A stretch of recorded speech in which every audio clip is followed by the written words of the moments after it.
Today's speaker is Bill Kinard. Bill is a CFRE. He is a FAHP, which I think I would call the highest of the certification levels. That's the healthcare professional senior classification credential.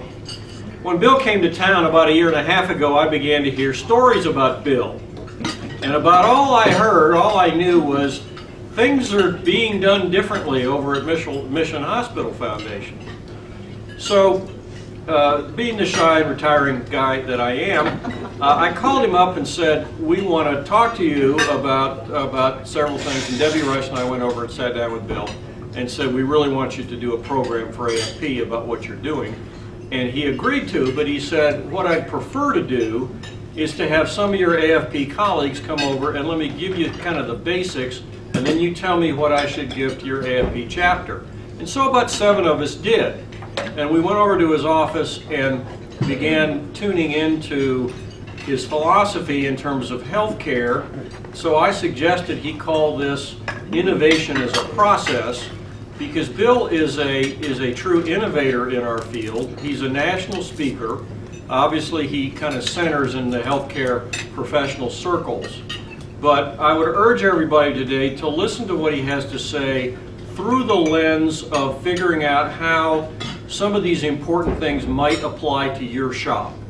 Okay, nobody is, after listening to it, nobody's too small, nobody's too big to begin thinking about some of the things that Bill is going to tell us today. I would count this one as a truly important talk, and I'm glad that all of you are here today. I'd like to introduce Bill Kinard.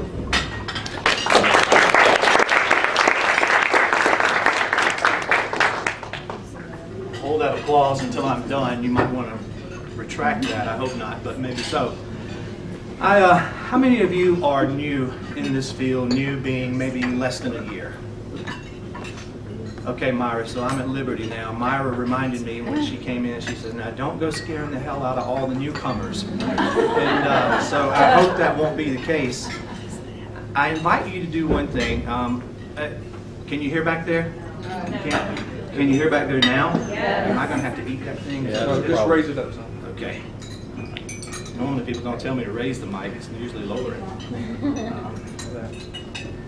It's meant to be funny. Keep trying. Yeah, right. What I would ask you to do is, as we begin this conversation, some of you in this room who are in healthcare may know a name, Quint Studer. Quint is a very well-known consultant in philanthropy, hospital leadership, operations most especially. One of the things that he does is work with the transformation of organizations. And he said to me one day, he's got a wonderful series of books out, really bestsellers when it comes to healthcare philanthropy, especially leading hospitals. I asked him one day, I said, Quint, what's the greatest challenge that you face when you're speaking to a group, when you're coming to a hospital that's new? He was CEO of Pensacola Baptist down in Florida years ago, and the transformation that they went through, some of you may know about. He said the hardest thing to do is to get people to not say, you ready for this? But we're different. Okay, so I ate lightly, but I promise you, if somebody tells me we're different, I'm going to be nauseous. Okay? So please do not allow yourself to drift off into this at the effect of mentality that says we are different, because we're not. Right? The only thing we have in common is our differences. Right? And so if we are all different, that makes us all alike. So I really would like to not focus on the fact that, Bill, you have a staff of 29 people and you guys raised $16.1 million and blah, blah, blah, blah, blah, blah. This work is more about process, fidelity to process, understanding why we do what we do, and more importantly, for whom we do it. Right? And we all have that in common. And so if you'll agree, let's let that be the space that we hopefully have more of a dialogue than a presentation, because my slide presentation might get boring, but the dialogue will not. And so if you have a comment, I'm subject to be stopped right in the middle of anything, and I would love to hear it. But the one thing that I ask you, is there a possibility we could turn the mic up just a little bit?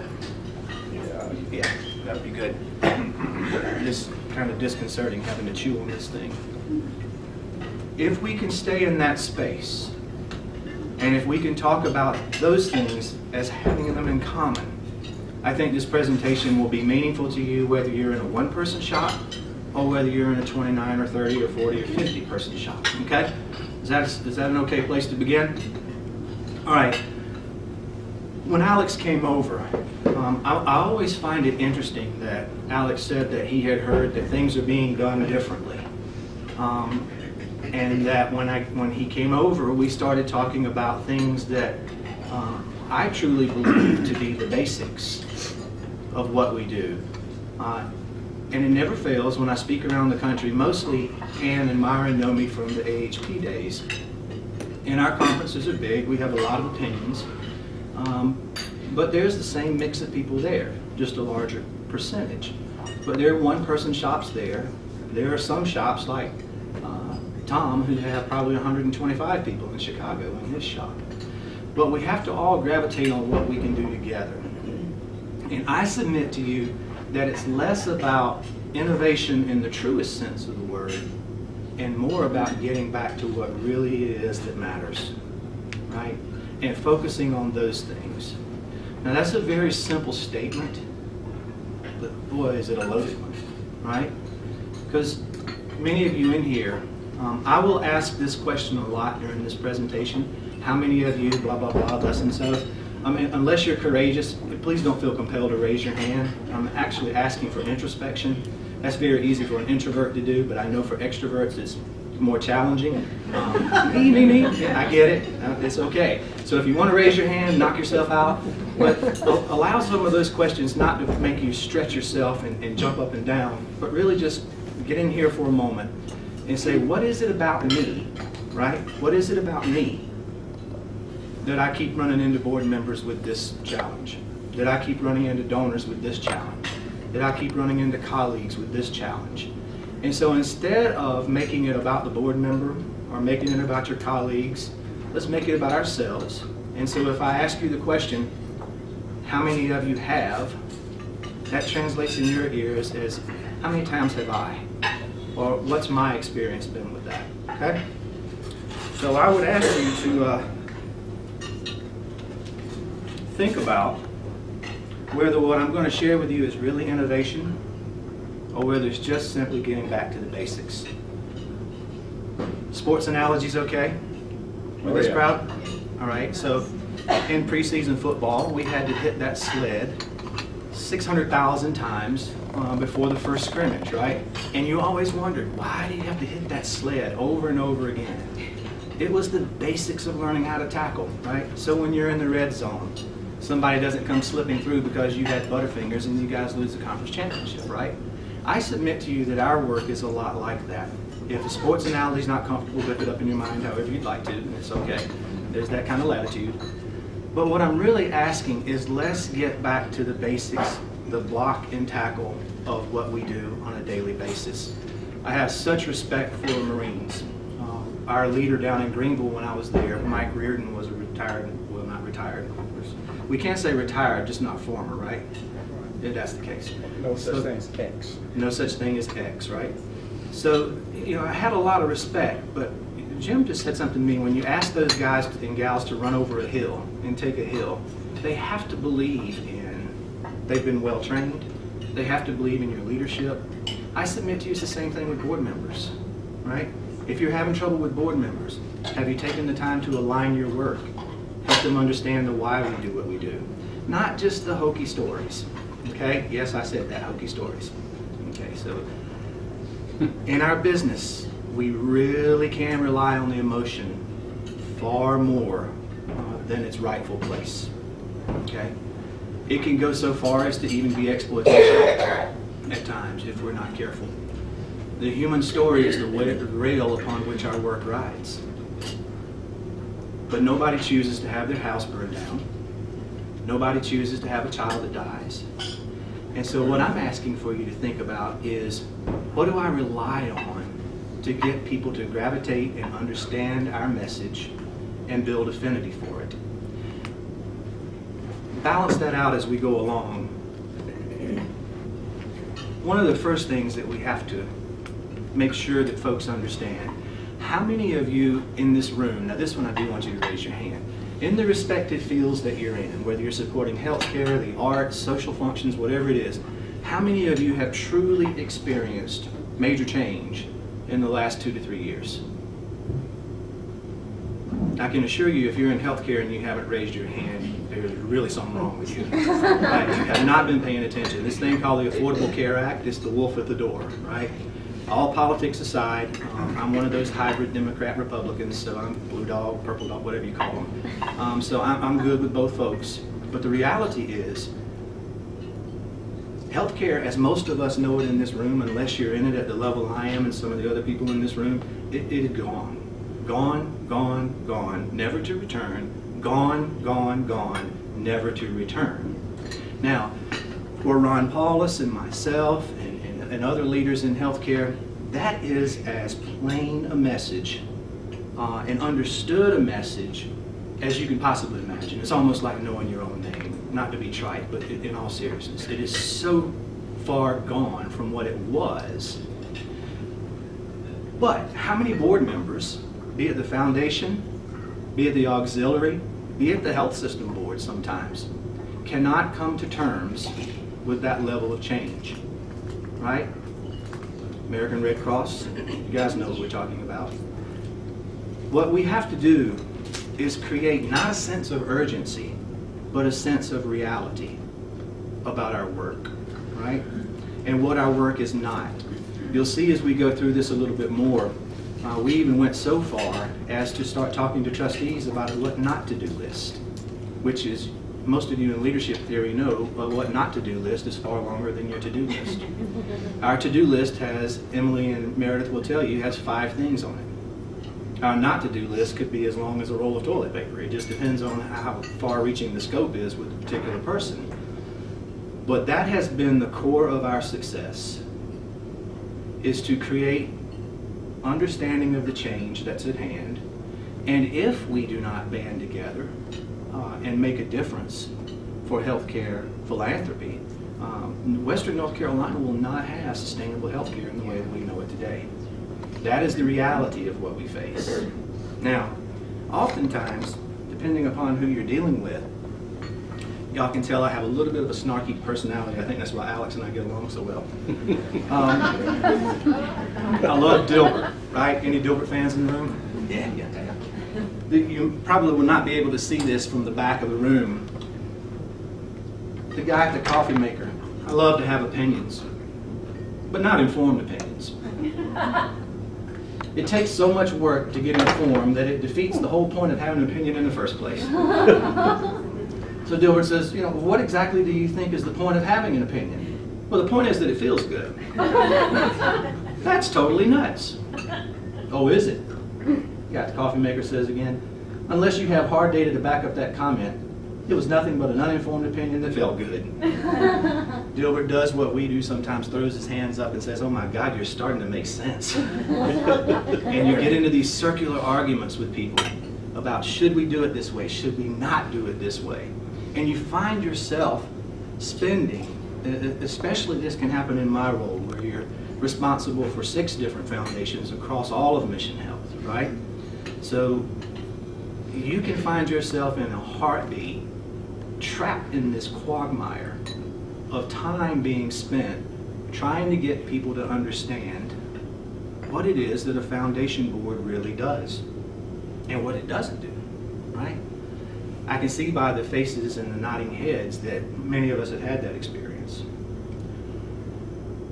So what has allowed us to go beyond what to some of you in the room may be a meager goal, but it was $14.5 million. Now this is new money. This is not money released from the foundation that was raised years ago. All total it was 20-something million, but who's counting? The reality is we ended up raising 16.1 in new money. Those foundations together had never raised that kind of money before. What was it that separated our ability to do that this year from our ability to do it in years before? And I submit to you that you're going to see that here in just a few moments. But the tactics, and if you came here to hear a smoking gun or see a magic set of data points that's really just going to transform your world as if this is a cult, I can't give you that. What I can give you is this. Do you know why you do what you do? And are you courageous about it? Are you courageous about it? Because I submit to you there is no more noble work than what we are engaged in this room. That is changing lives. Where we can, that is sending people back home to be with their loved ones, hopefully with a healthier, happier life. It's making sure that people who are in need of resources can find those resources. There is no more noble work than what we are charged with. And so then it seems very natural to ask the question, are we courageous? How many times do we allow ourselves to feel at the effect of a board chair, for instance, who might think that they enjoy governance more than they do resource development? Right? Are any of you able to spin governance? No. That never put a roof over anybody's head. Right? Those are the things that you'll see in this presentation that do require courage. So what was the change that was facing healthcare in the last couple of years? You've all heard of this thing called the Affordable Care Act, right? I can tell the people who work in healthcare because you're cringing. The notion is the Affordable Care Act, irrespective of your political viewpoint, is a good thing. I'm a staunchy white Republican by trade, and I'm very much in favor of the Affordable Care Act, and I'll tell you why. It creates access for people who haven't had access before, right? Whose responsibility is it to create that access? It's us as a civilized country. It's ours, right? Healthcare, for those of you who aren't in it, it may be viewed in your viewpoint as a right. There are just as many people who think that it's a privilege. Those questions are totally immaterial to what we do in healthcare. Our job is to make sure that we're doing the best we can to serve the people that we're responsible for, and you'll see that on a slide in just a moment. The reality is that there are 879,000 people in Western North Carolina who we as a society in Western North Carolina said have a right to good health care. Right? And what are we doing to band together to make that happen? One of the things that's not in our favor in making that happen is that North Carolina is one of the states who has chosen not to expand Medicaid. Again, I don't want to get into a fight with my fellow Republicans or my friends the Democrats. I don't want to get into that kind of fight, but the reality is if we don't expand Medicaid in North Carolina, we are exporting capital to the states who do. It is a simple mathematical function. The taxes that we pay are going to the states who do expand Medicaid, New York, California, others that you see on this map, while our fellow citizens in Western North Carolina suffer. That's neither a political, moral, or any other argument. It's just simple business. So I would ask you, if what I'm saying to you is enigmatic, dig in, understand what really is going on in Western North Carolina, and whether our lawmakers are supporting us when it comes to making better healthcare choices and better healthcare available for everybody. When we don't expand Medicaid, take that off the table. When we focus on just the Affordable Care Act, what is the urgency that happens in healthcare? You can see these continuing cost pressures. No longer are we paid well for our high acuity admissions in healthcare.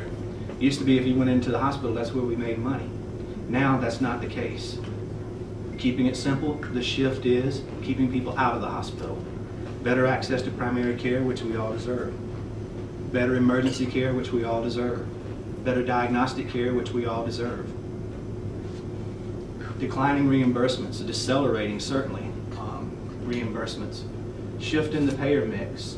Unbelievable impact on healthcare. Year before last admission, we took $52 million out of the budget, current year budget, because of that shift in the payer mix. $52 million, so that this health system and the ones practicing with us in this area could be sustainable and viable for the people that we serve. How many of you could stand, I don't remember what the percentage is, but that big of a hit in your operating budget current year? It wouldn't be possible. Deteriorating case mix. Would you believe that 77% of people who come through the doors of Mission are on Medicaid and Medicare? The smallest percentage of patients who come through are private insurance and self-pay, right? So Dr. Paulus jokes and says it's almost like, and you wouldn't believe the percentage of those who can't pay at all, or worse, won't pay. Those are the ones that I have a challenge with. The ones that can't pay, well, we certainly understand that, and there are mechanisms to help with that. The reality of all of this is to create the urgency that there is change in healthcare. If there's change in healthcare, what do we do differently when all of a sudden you think about this heretofore long forgotten thing called the foundation, right? Well, they just do their thing over there and they're different, right? All of a sudden, with the Affordable Care Act, chief development officers are now on the core executive team, right? Foundation boards are suddenly making and breaking hospital systems. In Mission Health, $1 million given by a philanthropist translates into $62 million in gross revenue charges. That's staggering when you think about that. Would you explain that? Yeah, sure. You take a gift from someone who may be $1 million, and you know the drill. You've cultivated those folks for sometimes ad nauseum. We'll talk about that in just a moment too. But let's say in the good model, 4 to 8 months, you've cultivated that person, and you get $1 million gift. So you may have the actual cost of some staff time, which that does exist, right? So when you're evaluating your events and whatnot, make sure that you include that, right, for a fair interpretation. Seems like that was always forgotten. The reality is you may have a couple lunch costs in there too. And you got $1 million gift from somebody who sees the vision of what you're trying to accomplish. For Mission Health, across all of its services, whether it's a Band-Aid or an open heart surgery, that entire mix, it would take $62 million in gross revenue charges to be able to net out $1 million. You see the importance of philanthropy in healthcare, and I submit to you that many of you who are in other areas of nonprofit sector, it's just as important. It's staggering when you think about that. Now, so when you have a person who says, I'm going to give you $100,000, but I know it's not that much money. Think about that. Translates into, what would that be, $6.2 million in gross revenue charges. That means lowering the cost of healthcare by $6.2 million every time you get a $100,000 gift. That's a story to tell. But are we thinking about it like that?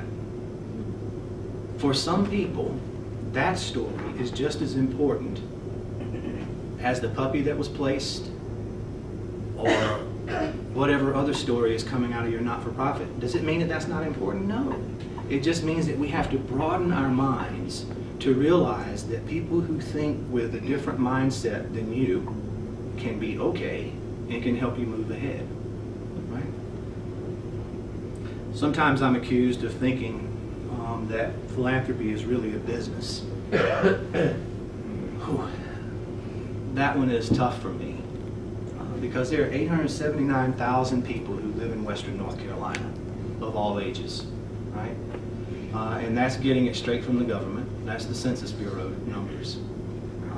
There are 879,000 people who depend on us to get it right. And you bet your bottom dollar that I see our practice as gift officers and professionals. You can bet your bottom dollar I see it as a business. I see it as a noble business. I see it as a business that trades in relationships. I see it as a business that trades in people being able to express their affinity for the health and well-being of other people. So if this presentation comes across as being something of what you would expect to see in hospital operations, I make no apologies. I will tell you that the advisory board, many of you in healthcare are familiar with them, a research group, just sent out a presentation to the CEOs in our group across the country, 5 things that a CEO must know about philanthropy. Ron Paulus sends it to every one of us on the core executive team saying, we are literally doing all 5 of these things. Right? Well, he doesn't know that we helped craft the article, but nonetheless, that's okay. The reality is, we're doing all 5 of those things. Right? If we didn't see it as the ultimate goal of being in good business for the people that we serve, we would be doing 2 of them, 3 of them, maybe. We're doing all 5. And I want you to think about why we do all 5. That's for 879,000 people. You ask anybody on my staff, whether they're in Highlands, Transylvania, Asheville, Blue Ridge, McDowell, wherever they are. I started to put Emily and Meredith on the spot and ask them why we do what we do. The likelihood is they would have told you for 879,000 people who live in Western North Carolina. Right? They didn't say Bill Kinard. They didn't say Ron Paulus. Right? You hear in regular parlance in mission now, across the leadership team, 879,000 people, 879,000 people. And when you think about it, you can affect a lot of change. When the change all of a sudden is not about how you've always done things, but it's how we best serve 879,000 people.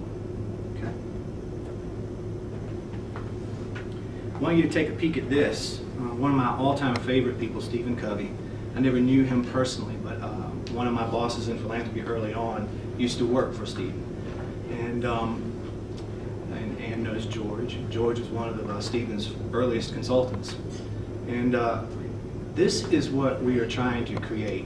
Now this next section of this presentation, these next 2 slides that follow, you're not going to expect to see these in a philanthropy presentation. Okay, so I'm going to go ahead and warn you ahead of time. This is the place that I started when I came here a year and a half ago. And I submit to you that it is the thing that has put us into a position where people now have metrics. They look at their metrics joyfully. They share their metrics with board members who are supporting their particular service line. And I submit to you it is because of this slide and the 2 that follow it.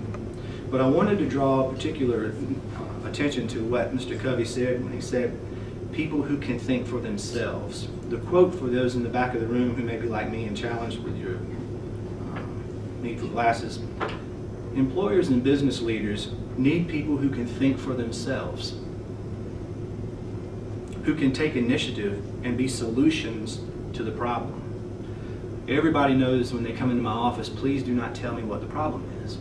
I want to know what you think the solution is. The problem is just the introductory sentence in the paragraph, right? What do you think we can do? Knowing our culture, knowing our work process, what do you think is the best way to have that be addressed? Well, we started looking at that, and there's not a lot of time for this. But another friend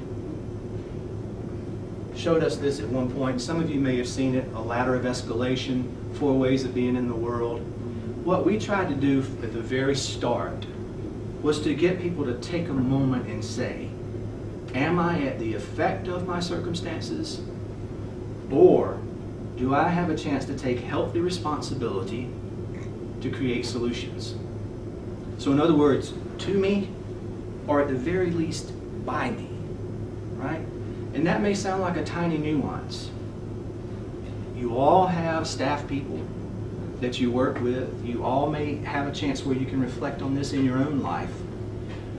When you can say to yourself, I'm at the effect of, this happened to me, what senior administration is doing to me. Think of a time if you've ever had that have a little bit more airtime than it should in your life. Were you empowered? No.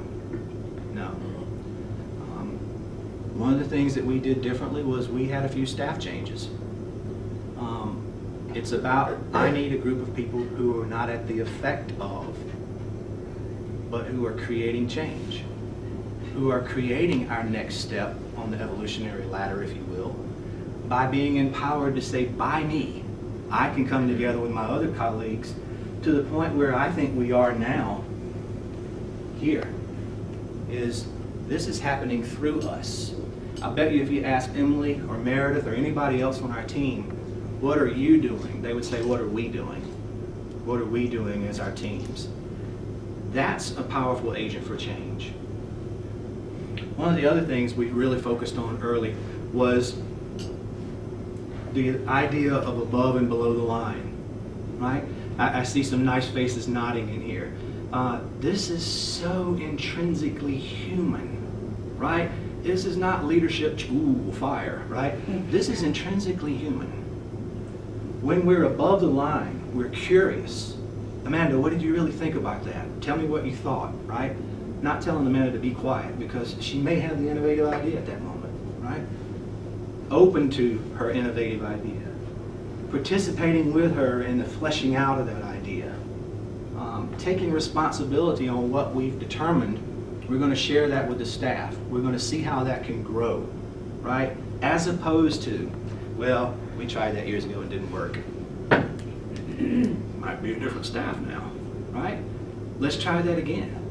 Let's look at, does the data indicate that that's best practice? We want to stay away from those areas where we need to be right. You can think of, might even be in your own house, not mine. But there might be somebody who you're talking to who always needs to be right. I submit to you, you're not open to change. You might better just back up a little bit and try to recraft that delivery. If you need to be right about everything, you're wrong about everything, right? And so that's sort of the culture that we were trying to create, is to realize that if you have to be right about everything, you're likely going to be wrong about more than you're right, okay? So, can I stop and ask another question? I'm sorry, but isn't it true that you would expect that about a third of these folks or more are sitting here thinking, oh my God, my CEO would never buy this? Yeah. And that the things that you're talking about aren't just presented one time. Oh gosh, no. And understood. I'll tell you what, one of my friends, some of you in this room may know Kathy Guyette. She is our principal senior executive colleague who is responsible for all the hospitals outside of Asheville. So all the hospital presidents report to my colleague Kathy. We were over at one of our hospitals presenting this. As Ron says, I don't care how many times you present it, they hear it for the first time when they decide to hear it for the first time, right? You know how that goes. You have the same experience, I'm sure. Kathy was asked, what's one of the things about Bill that you appreciate? I almost took offense to it at first. She said, he's relentless. Now, Tina might say that, my wife might say that about me, or my son might say I'm relentless, but boy, a colleague saying you're relentless. And then I looked at her face when she said that, and I saw this smile go across her face, and she followed by saying this: if he weren't relentless, this would have gone under the mat, and he would have nothing to prove that these ideas work. I would urge you to be relentless. I will tell you that from the standpoint of your donors, your CEO does not matter as much as you think. Now, Ron Paulus and I get along extremely well, and I absolutely love him. But when I told him that data point, Ron looked at me and said, you're kidding me, right? Ron comes from a venture capital background, right? Any of you who are involved in venture capital, you know that the CEO creates credibility for the idea on the front end. Data proves that in philanthropy, the CEO and the Chief Development Officer create validity and close on the back end of the deal, right? So who, from a standpoint of, I think Bill's been doing this study now for what, 16, 17 years, what the affluents say about giving to healthcare. If you were influenced by someone in this organization, who was it? Number one's always the practitioner, the clinician, physician, nurse, that sort of thing. The second one is a community leader, a board member, that sort of thing. The third one, followed considerably behind, is the CEO, right? So I would say to you that if you need to look into the literature of late, just as recently as last Saturday, and see that article that's posted, when a major think tank like the advisory board sends an email to every CEO in the country reminding them that philanthropy is where you will make or break. Even said that you will have no division in your entire health system that has the return on investment that philanthropy does, right? That's the message you've got to get across. I don't know a CEO in the country who can't hear that, right? Now, you may not get time with your CEO. That's something else you have to work on. Use your influencers to get access to that CEO. Call me, call Ron Paulus. We'll help.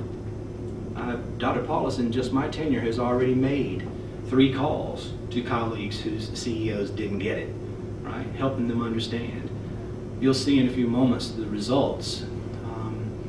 Advisory board projected that if you have a good philanthropy program in a hospital, you should have a 3.5 to 1 return on investment, right? Ours this year, we just closed the fiscal books yesterday, was 4.6 to 1, right? And only room for growth. When you look at healthcare philanthropy or any other philanthropy as a business that it is, all of a sudden you start finding space to talk to CEOs and board members because they certainly are looking at the work of that institution as a business. And all of a sudden when you start using similar terms to what they're using, you get traction, and you get traction in a hurry. So what I would say to you is first bring some organization to your work. When I came here, we had 6 totally disparate foundations, separate governance articles, all those sorts of things. We're in the process now and finishing over the next month of revising all of those bylaws. We have formed a singular Department of Philanthropy now, which I'm the Senior Vice President responsible for.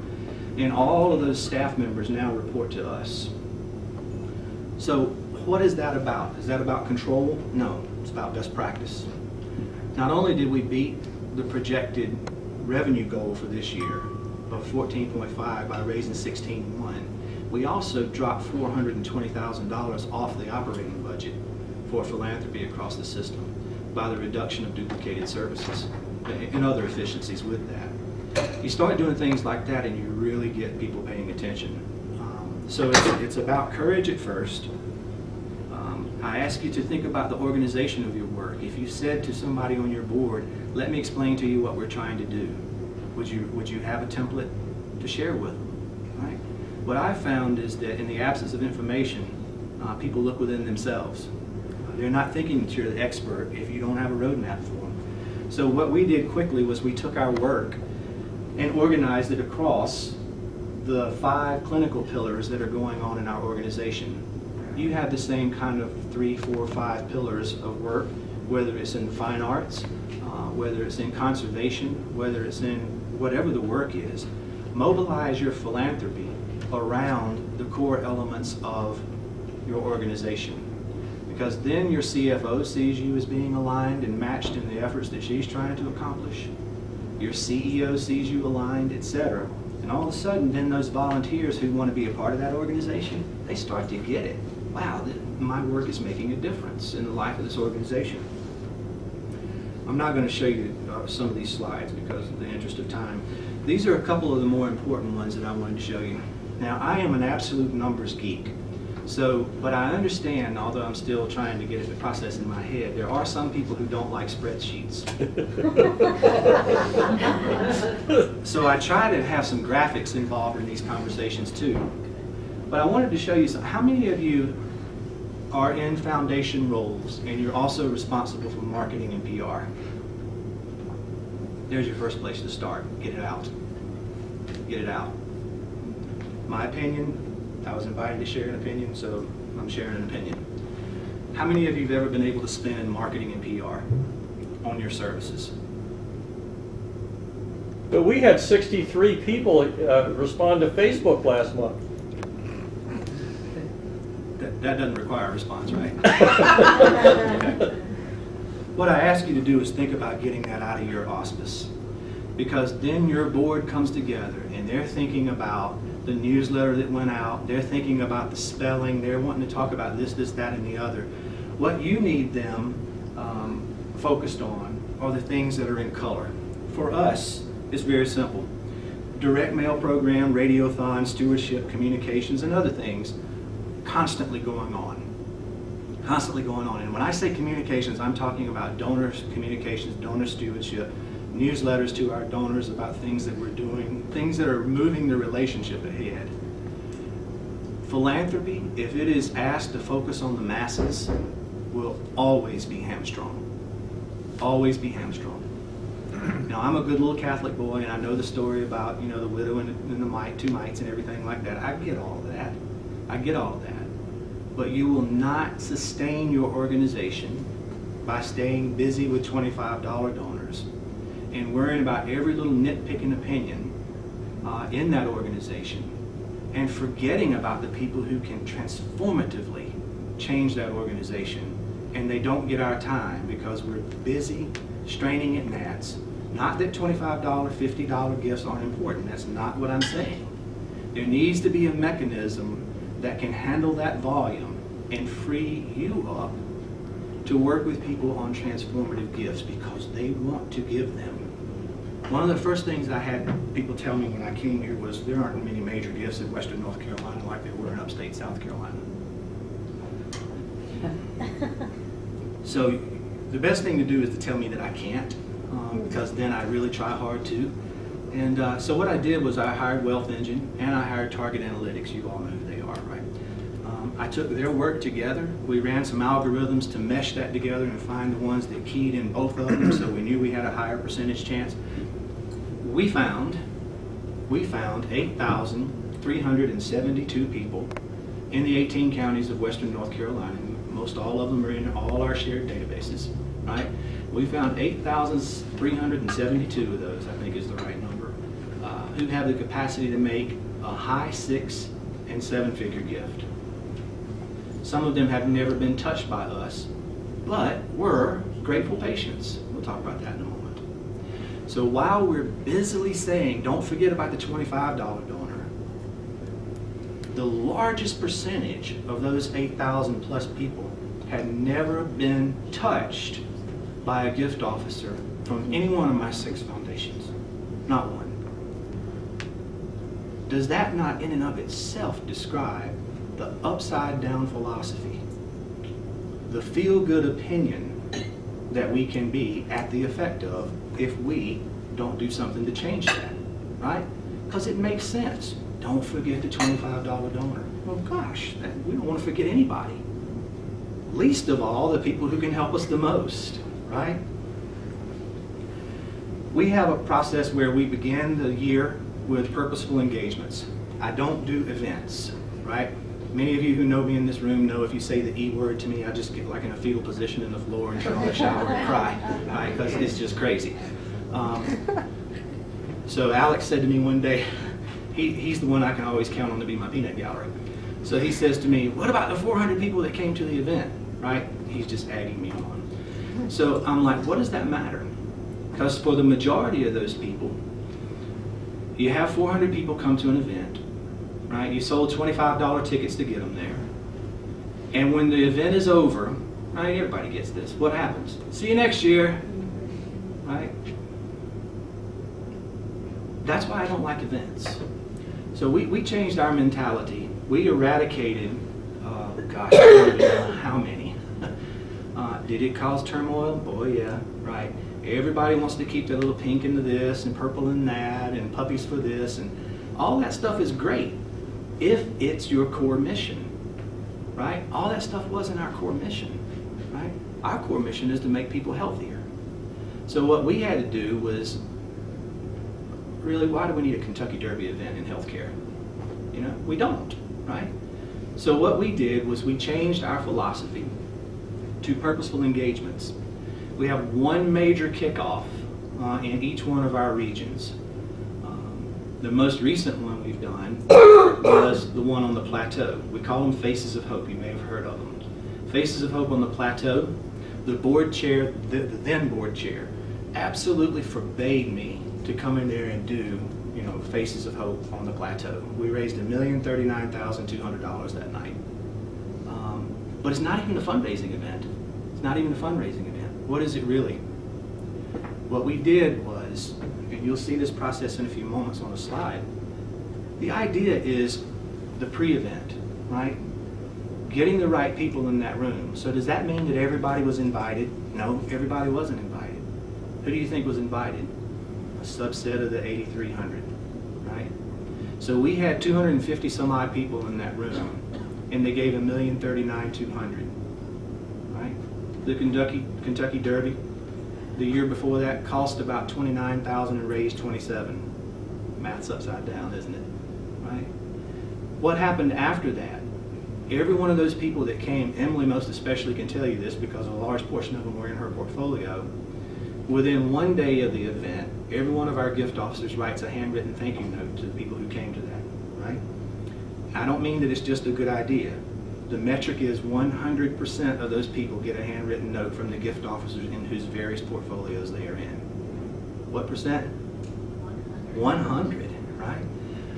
Within the remaining 7 days after that event, a trustee, yes, a trustee, or one of our influencers on the advancement councils calls them, not to ask them what they thought about the temperature of the steak or anything like that. That comes through SurveyMonkey, right, which we do that for every event. The reality is, Alex, what did you guys think about the event? Bill, that was incredible. It's a collection of the human stories from our clinical pillars that you saw just a few moments ago. Remember, seeing everything is linking within itself. Everything is linking. Alex says, you don't know this, but when I was a kid, I lost my sister from pediatric leukemia. So I was really moved by the story about children's cancer. Alex, I'm touched by that you would share that. Would you like to meet Dr. Bottom, who is our principal physician in pediatric cancer, and see what today's pediatric cancer diagnosis looks like? Yeah, I would. No seven-figure gift that I've ever gotten in my career has come until after a person's had that engagement experience like that, a tour of the area where their affinity matches. Every one of you can do that. Every one of you can do that if you listen your way into what the affinity is. So in net 30 days after the event, the goal is the highest percentage possible. After the first 7 days, handwritten note, follow-up phone call. Net 30 days, we want them in for a face-to-face. Is everybody going to do it? No, they're not, right? That's why I call it a funnel, right? We're wanting to engage people who have high affinity, who have a desire to be involved, and that's what happens, that involvement. Within net 45 days, we want as many of them as possible to be on a tour. We all can work in that deliberate fashion, whether you have 29 people or whether you have yourself and a part-time assistant. If you're that lucky, you still can do this. We're down to 10 minutes, Bill. Gotcha, buddy. We're doing away with the concept of governance on our boards. Governance is going to the executive committees of the boards, and rightfully so, right? There's no need for a grants review committee. We're doing away with those because if I ask Alex after that tour, will you give $1 million or $1.5 million to name Dr. Bottom's chair in an endowment, he says yes. There's your grants review committee. It's called a gift agreement, right? And so the only fiduciary responsibility that's left is to prove for the executive committee through our internal audits that the money he asked to go into the permanent fund for Dr. Bottom's chair has done so. Not that that committee gets to decide what to do with other people's money. That fine nuance make a difference for you? That is what we find too often in philanthropy, is that people want to play governance and they want to do something with other people's money.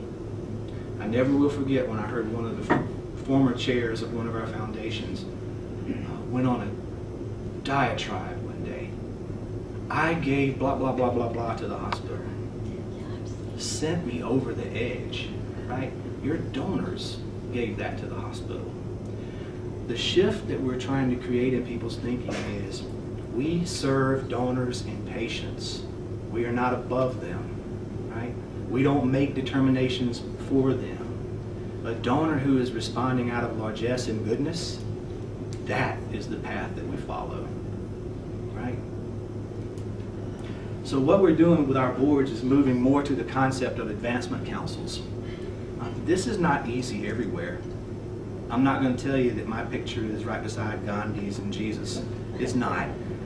But I'm not going to sit by and let a board hoard money that was given for patient care sometimes 10, 15, 20 years ago, but yet it's still sitting in the war chest. We might need it one day. My God, the donor gave it to you because you said you needed it that day, right? Get it out. Foundations are not long-term savings banks, right? That's what an endowment is for. And unless a donor said, I want it to go into a permanent fund, they mean for it to go to work. Too many examples I've seen of money that has been given for literally 10, 15, 20 years ago and go through the roof because we're not going to continue the breast cancer luncheon that raises $2,000 a year, and the same $10,000 from the last 5 years is still sitting in a temporarily restricted fund. That is not what donors intend. Be brave.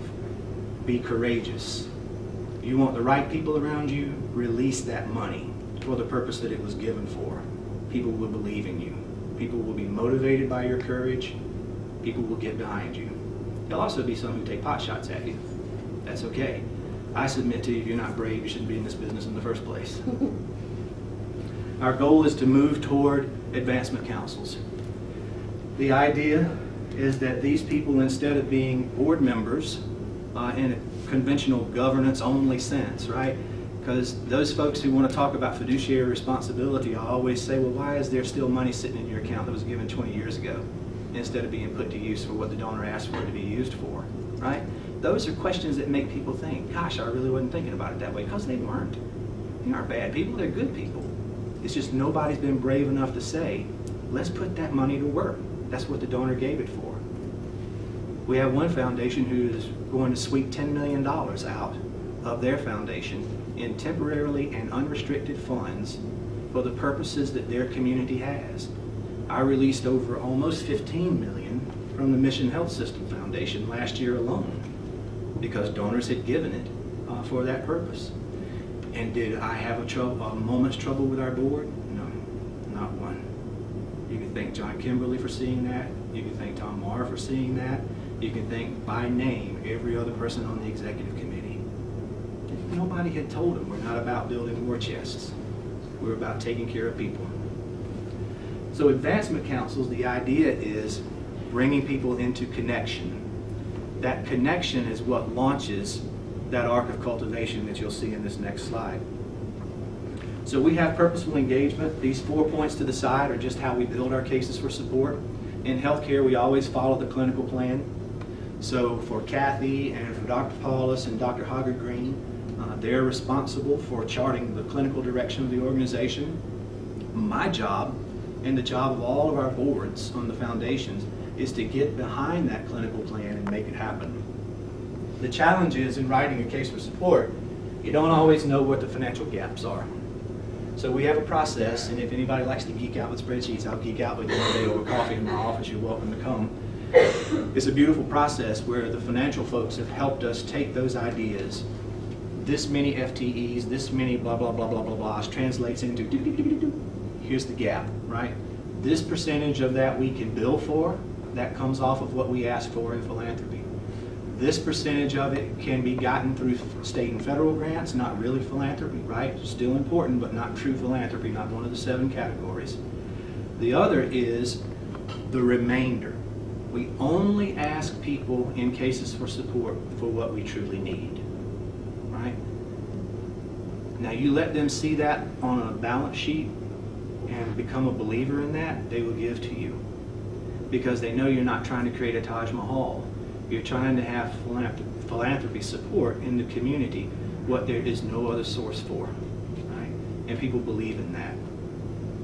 We then go back to our table to have executive approval for all the cases for support. Any of you ever gotten a gift and thought it was a great thing and your CEO didn't think it was quite so good, right? What in the world are you raising money for that for? Those could be career limiting opportunities. I encourage you not to do that, right? This simple 3-step process, even if you don't go through all of them, will save you a lot of headaches, right?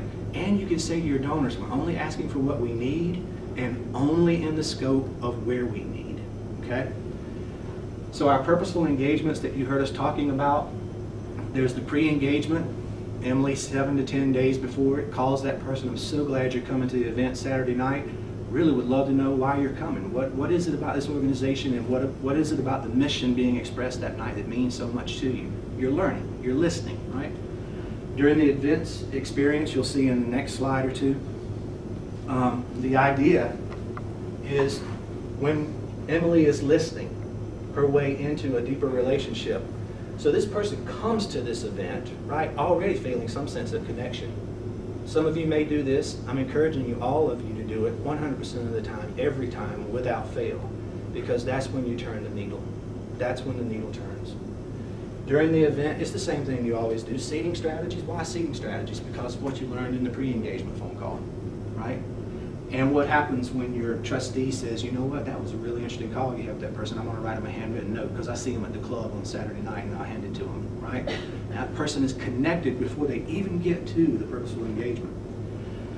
A 45-day follow-up is a little bit about what I was telling you with Emily, for instance, and Meredith. The event's over, 100% without fail, and it's measured. Handwritten notes, leading to a trustee or an influencer call, right? Leading to the tour, et cetera, et cetera, et cetera. If those things are truly what matter, because I saw a lot of heads shaking when you understood ours is a relationship business, but it can be measured. That's why I always get really tickled, sadistically, when you go to a conference and you hear these people on one side of the room want to argue philanthropy is an art. No, philanthropy is a science, right? It's an artful science. Not that hard, is it? Right? It is an artful science. The art is relationship development. The science is measuring what matters and only doing what matters, right? Our gift officers, this is way too hard to see in the back of the room, I know. They only have 5 things that I ask of them. The number of solicitations they submit in a month, the number of influencer calls. Remember, gift officers hate to burst bubbles, grammatically correct, sorry. It's not about you, it's not about me, right? Remember, it's about the physician, it's about the community member, the board member, the grateful patient, then it's about the CEO, then it's about the chief development officer. Further behind that, guess what? Is the director of development and the gift officers. Even further behind that, there are still categories. So if we know it's not about us, and we're willing to take that in and digest it, we can become more powerful gift officers for the people that we serve. So the idea is influencers. Face-to-face is that time that my gift officers have with individuals. They're the mortar between the big blocks. Does that make sense? Very important. You can't build a house without mortar, right? So the mortar's not unimportant. It just has its place. It's not the big block, it's the mortar. The last 2 things that I measure, and interestingly enough, least valued in the point system, is the gifts closed. Does that seem odd? Right. Because I submit to you that getting a gift is more of a reflection of a well-run resource development operation than it is your artful savviness at selling somebody on the notion to make a gift, right? Follow the data. The data will tell you that every time, right? It's artful education, execution of a great plan. You'll see that each major gift officer we have has metrics, and they're down here. We can talk more about those later. Each gift officer has a report card, literally, about how well their practice is. So you can almost think about it like a physician or anybody else. It is a practice, and how well it's done. Every month, their 5 metrics show up here against that day's date in the fiscal year and how much of it is gone. And in these 2 bars, the gift officer's performance against the expenditure of the year. So it's a really good way for people to get the concept of this is what I'm supposed to be doing. The last thing before I go to Myra's question is success comes to people who are too busy to be looking for it, right? You see what Mr. Thoreau said? When you understand why you're doing what you're doing and for whom you are doing it, every one of those 5 metrics then becomes a labor of love, then becomes an arm-in-arm journey with your colleagues who have the same metrics that you do. And what you're doing is, how do I take analytics? How do I take my influencers? How do I work with the energy from my colleagues? How do I work for a boss who supports me to make this happen? The last thing we did was everything is transparent. This is the overlay on the sheet that every one of our board members, every senior vice president, every foundation chair, etc., every one of them get this at the end of the month. And it simply shows how we're doing, transparently. Not trying to be artful just before close and figure out how I can squeeze a gift in there that really is not a gift. This is the one that made the most difference. Analytics in blue, gifts raised in green, right? So basically it's how are you performing against the potential that you have in your particular area. Now you want to talk about something that made board chairs squirm? The last Resource Development Council meeting that we had, which is the chairs of the foundations, one of them said, "Oh my God, I get a D on that scale." That's just what I wanted. Because the reality is, 879,000 people don't give a hoot about our board structures and their feelings about governance. They want to know if they grab their chest that mama's going to pick them up. They're going to be transferred to a heart center that has better performance than Mayo. Literally, look at the data, right? They want to know that's going to happen. That's what they care about. And so to get our foundation boards, our volunteers, et cetera, to understand it's not about just talking about governance. It's not about just talking about your opinion because it makes you feel good. What does the data tell us? Are we moving the needle ahead or are we not?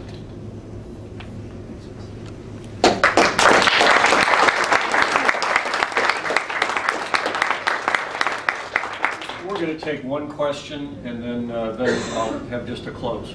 What's the product you're using there for those metric charts? I'm sorry? What is the product you're using for those metric charts? Or is it a combination of Bill Kinard and the advisory board and AFP? Are you asking me where I drew these from? Yeah. Yeah, that's experience of knowing what it is that moves the gift ahead. So if you ask anybody who's at AHP with me, you may get 5 or 6 or 7 different metrics. The ones that I measured are the ones that are most important to move the needle ahead in the current environment that we're in. There are other metrics. As long as those metrics aren't things that just make you feel good, have the metrics you need to have. What I'm encouraging you to do is measure. Guess what? As of February, our board chairs have voted that all trustees are going to have the same metrics that our staff has, right? The reason is trustees want to know they're spending their time well. They don't want to be wasting their time. I don't need to hear who didn't get the newsletter. Tell that to marketing. Tell that to PR. What a foundation board member wants to know is that I'm spending my time doing the right things to help sustain health care. That's why they voted to have them. I think we could spend a lot of time listening to this. I will tell you, I needed to hear this talk in 1986 when I began as a fundraiser. As I look back over all those years, I fear that, number one, I didn't have this wisdom for how to look at philanthropy, and number two, I was not courageous enough. So I feel fine about my career, but I think all of you who listen to this today have a better understanding of how to reframe what you're doing. And remember, Bill said, if you want to talk to me, let me know. So if you have trouble getting to him, just email me and I'll put you through to him. He said, I'll talk to you over a cup of coffee in my office. That's a heck of a gift. So think about that. One final thing I've never understood. Please listen to me very carefully. Why does not every member of AFP go to National Philanthropy Day? I don't get it. There are people like this who are there. Bring your donors, drag your CEO, bring your influencers, and come to National Philanthropy Day. It's the best $35 you can spend because there are people like Bill Kinard and all the philanthropists there. I'd like this year to be able to say 50% of our members went to National Philanthropy Day, and I've never done it. Please go to the website and sign up. All right, and let me say one other thing. If any of you have trouble with your CEO because of the $35, let me know and I'll pay your way, every one of you. All right? We go to National Philanthropy Day next month. In December, Tammy Ruckman is going to come and talk about the first 90 days in a new job. Fascinating comment. And thank you for your attention today. You could hear a pin drop. And I haven't heard that in this room in a long time. Thank you once again to Bill Kinard.